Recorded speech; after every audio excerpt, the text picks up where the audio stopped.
A lioness was doing something unbelievable. He puts the carcass of the young horned horse at the junction where the horned horse had come ashore, and then hurries away. The horned horses that have crossed the river have climbed up. They see the body of the young horned horse.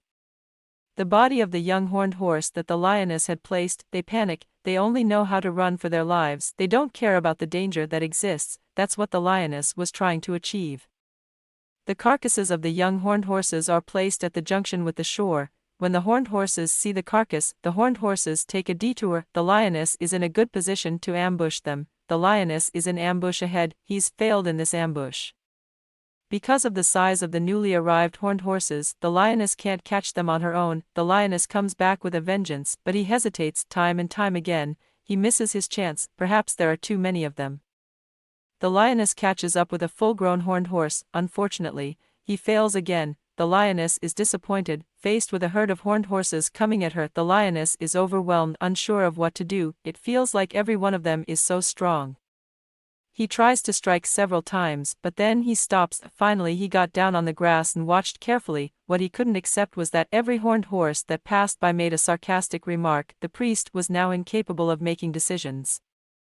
A multitude of horned horses flashed past him one by one, and there was nothing he could do about it. While he is still hesitating, the lion comes galloping up behind him. A decisive strike. A horned horse is caught. The priest is in disarray. Fearing that the horned horse would step on him, he disappears without a trace. The lion bites the horned horse's head. He's dragging the horse backwards as fast as he can, and then the lioness appears. He is frightened by the huge herd of horned horses. She hides alone to calm the fears. The horned horse resists desperately and deliberately lets him go. The young horned horse thinks his chance has come. He rushed towards the lion too. He overestimates his own strength. Within moments the lion has him in a choke hold.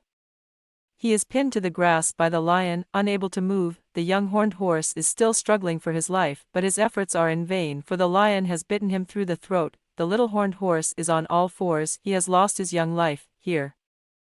The horses are still fleeing from the lioness. The horses that have made it to the shore are racing off into the distance. The newly landed horses are in disarray, scurrying about. They've been scared out of their wits by the lion's ambush.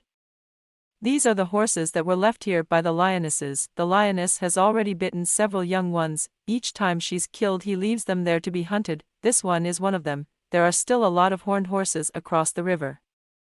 There's still plenty of opportunity for the lioness. The horned horses that haven't crossed the river are black. There are so many of them that it's a time when the lions have plenty of food. The lionesses are still in ambush at the next junction. The herd of horned horses that have come ashore see the male lions are still hunting their own kind. They are frightened. They run for their lives. That it's a race for life. There are still many horses on the other side of the river that have not yet crossed. They have to go through a rigorous test that there's no telling if they'll make it across the river. The horned horses have no choice. Crossing the river is their priority. That's all for today's story. Thanks for watching and subscribing.